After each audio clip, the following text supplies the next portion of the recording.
నమస్తే ఫ్రెండ్స్, ఈరోజు మన వీడియోలో తెలుగు రాష్ట్రాల్లో ప్రముఖ శైవ క్షేత్రాల్లో ఒకటైన ద్రాక్షారామం యొక్క గొప్పతనాలు, అదేవిధంగా ప్రాముఖ్యతలు మీకు ఈ వీడియోలో చెప్పాలనుకుంటున్నాను.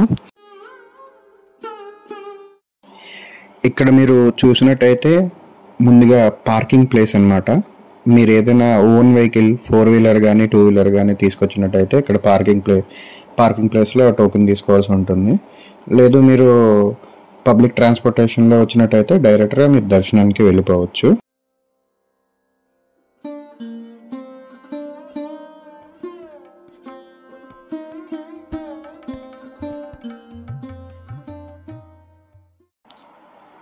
ఇప్పుడు ఇక్కడ చూసుకున్నట్టయితే ఇది మనకి గుడి యొక్క ఎంట్రన్స్ ద్వారం.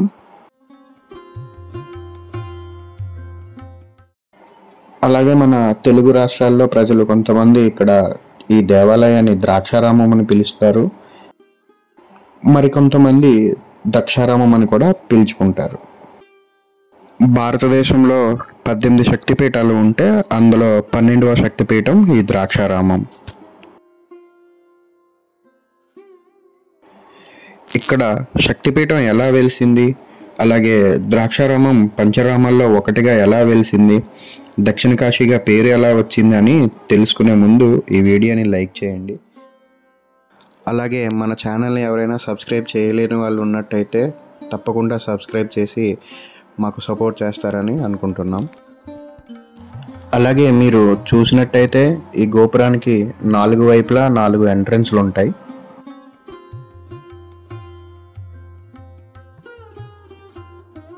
ఇక్కడ మన దేవాలయంలో నిత్య అన్నదానం జరిగే స్థలం ఇదే. ప్రతిరోజు కూడా ఇక్కడ అన్నదానం జరుగుతుంది.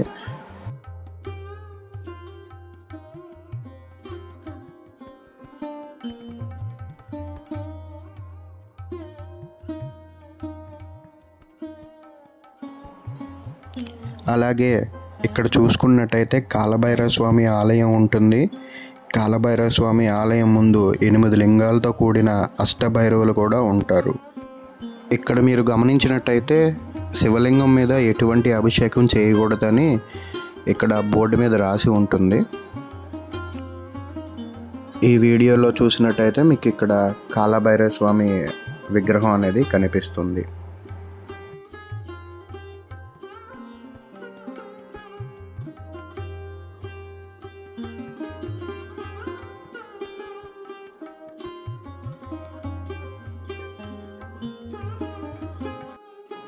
ఇక్కడ ఈ గుడి ప్రత్యేకత ఏంటంటే ఈ గుడి 2 అంతస్తుల్లో ఉంటుంది.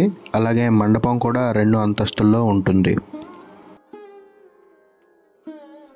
ఇక్కడ కొలువైన స్వామి పేరు భీమేశ్వరుడు. అలాగే శక్తిపీఠ అమ్మవారు మాణిక్యమ్మ అమ్మవారు. ఈ ఆలయాన్ని సుమారు 1200 సంవత్సరాల క్రితం తూర్పు చాళుక్య వంశానికి చెందిన చాళుక్య భీముడు నిర్మించాడు. కాశీలో ఉన్న విశ్వేశ్వరునికి ఎంత ప్రాముఖ్యత ఉందో అలాగే ఇక్కడ ఉన్న విశ్వేశ్వరునికి కూడా అంతే ప్రాముఖ్యత ఉంది.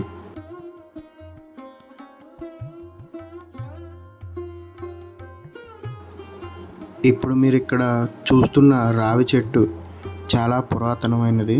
సుమారు 1000 ఏళ్ల క్రితం వెలిసిన రావి చెట్టు.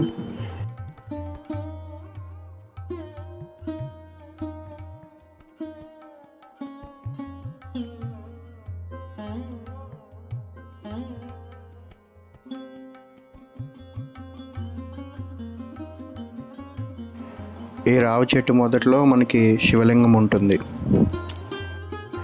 ఈ స్వామివారికి మీరు ఏదైనా కోరిక కోరినట్టయితే తప్పకుండా నెరవేరుస్తారని ఇక్కడ వారు భావిస్తారు. అలాగే మీరు ఏదైతే కోరిక కోరుకుంటారో అది నెరవేరిన తర్వాత ఈ స్వామివారికి మీరు 108 బిందెల నీళ్ళతో అభిషేకం అనేది చేయాలి.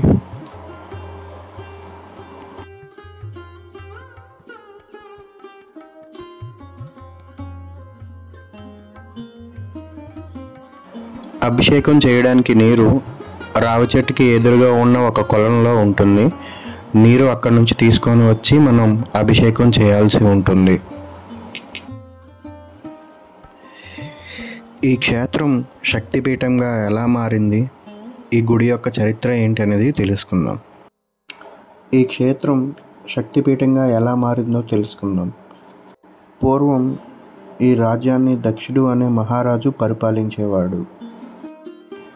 అతని కూతురు పేరు సతీదేవి. సతీదేవి తన తండ్రిని ఎదిరించి శివుణ్ణి పెళ్లి చేసుకుంటుంది. సతీదేవిని పరమేశ్వరుని మొదటి భార్యగా పరిగణిస్తారు.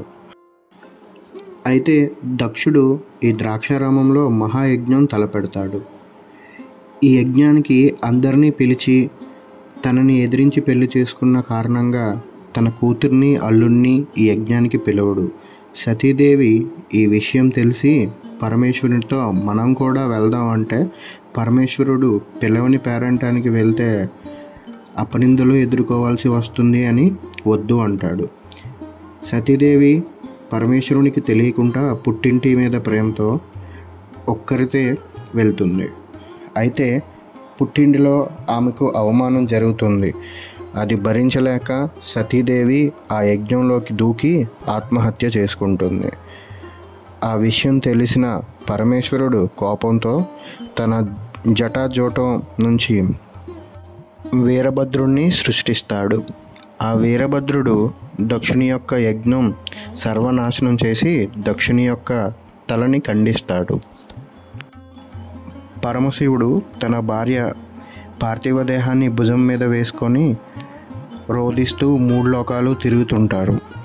సతీదేవి పార్థివ దేహం ఉన్నంత వరకు పరమశివుడు ఎలా రోదిస్తూనే ఉంటాడు అని గ్రహించిన శ్రీ మహావిష్ణువు తన దగ్గర ఉన్న సుదర్శన చక్రంతో సతీదేవిని 18 భాగాలుగా ఖండించాడు. అలా 18 భాగాలు పడిన ప్రదేశాలు 18 శక్తిపీఠాలుగా ఆవిర్భవించాయి. అందులో 4 మన తెలుగు రాష్ట్రాలలో ఉన్నాయి. 1 మాణిక్యాంబ ద్రాక్షారామం, 2 పురుహూతిక పిఠాపురం, 3 భ్రమరాంబిక శ్రీశైలం, 4 జోగులాంబ అలంపూర్. ఈ ప్రదేశం పంచారామాలలో ఒకటిగా ఎందుకు వెలిసింది అంటే ఇక్కడ పూర్వం తారకాసురుడు అనే రాక్షసుడు శివుని ఆజ్ఞతో ఆత్మలింగాన్ని పొందుతాడు. ఆత్మలింగాన్ని గొంతులో పెట్టుకొని తారకాసురుడు దేవతలను అనేక హింసలకి గురి చేసేవాడు. ఒకనాడు శ్రీ మహావిష్ణువుని దేవతలందరూ శరణు కోరగా శ్రీ మహావిష్ణువు తారకాసురుడు శివుని యొక్క అనుగ్రహంతో ఆత్మలింగాన్ని పొందాడు. అతన్ని వధించాలి అంటే శివుని అనుగ్రహంతో పుట్టినవారి వల్లే అవుతుందని శ్రీ మహావిష్ణువు ఈ దేవతలకి చెప్తారు. దీంతో దేవతలందరూ కుమారస్వామిని శరణు కోరగా కుమారస్వామి తారకాసురుడితో యుద్ధం చేసి వధిస్తాడు. ఈ యుద్ధంలో కుమారస్వామి యొక్క బాణం శివుని యొక్క ఆత్మలింగానికి తగలగా అది 5 ముక్కలై 5 ప్రాంతాల్లో పడి పంచారామంగా మారింది. ఇదండి ఈ ద్రాక్షారామం యొక్క పూర్తి వివరాలు. ఒకవేళ మీకు వీడియో నచ్చినట్లయితే తప్పకుండా లైక్ చేసి షేర్ చేయండి. అలాగే మన యొక్క ఛానల్ని సబ్స్క్రైబ్ చేయండి. Delhi Babu Telugu vlogs and temple visits.